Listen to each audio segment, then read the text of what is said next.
for our weekly sports roundup. Today we've got Simon Rice, digital sports editor of The Independent, at the helm.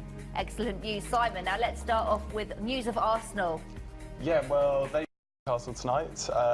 Very big game. They're in the hunt for fourth position, which means they get Champions League football next year. Basically, if they win tonight, they will go 4 points clear of Everton, who are the team below them.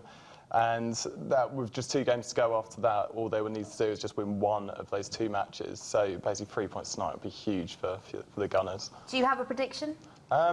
Newcastle are awful at the moment, so Arsenal should win. Pretty strong prediction there. Yeah, it would be very surprising if they don't win it. So what do you think? Well, I'm not an Arsenal fan, I'm a QPR fan. Playoffs, but it's slim pickings, 4th place for Arsenal in a season that promised perhaps the championship. Yeah, well, they've got the FA Cup final to come, so yeah, if they get the trophy this year, then that would be a huge thing. They haven't won a trophy in 9 years now, so it's quite a long time. Yeah, it's certainly a long time for a club as big as Arsenal. Okay, potentially exciting times there. Now, next up, news of Dani Alves. What's been going on with him? So, yeah, yesterday, this is the Barcelona right-back. He had a banana thrown at him when he was playing for Barcelona on Sunday. We've got some pictures there, as you can see. Yeah, obviously a racist taunt, and everyone just loved his response. So rather than kind of just ignore it or just get on with the game, he picked up the banana, peeled it, and ate it. Which is a brilliant response. Well, yeah, it was just kind of like potassium. Really helped fuel him for the last time. Well, yeah, well, he actually said that afterwards. He said it helped it, and then Barcelona actually came back from 2-1 down and won the game 3-2, and he actually got one of the assists as well. So good. They may have inadvertently actually. So don't kick racism out of football. Sometimes it helps you come back from 2-1 down.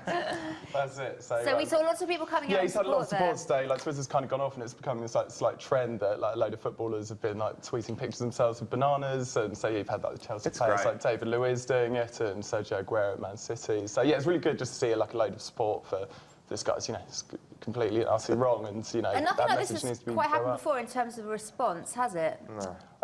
Well, there's a lot of support within the game against anti-racism, but Spain's quite different to England, where Spain has like a real lack of kind of concerted, organised, central kind of anti-racism campaigns, which is very different to how we have it over here in the Premier League, where it's quite like in your face, all of this, which I think has really helped. And, you know, hopefully this incident might help Spain to kind of get its act together a little bit and try and improve the situation, because it shouldn't be happening. So. Let's just have a quick think about Chelsea on Wednesday night.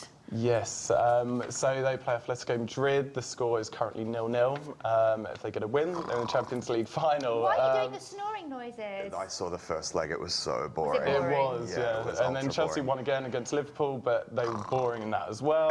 Stop it, you're killing him. I do think most neutrals would probably rather see Chelsea get knocked out. The way Mourinho's going about himself at the moment, the tactics he's employing, it's all just very negative, not exciting football. So hopefully it gets a little bit more interesting on Wednesday anyway.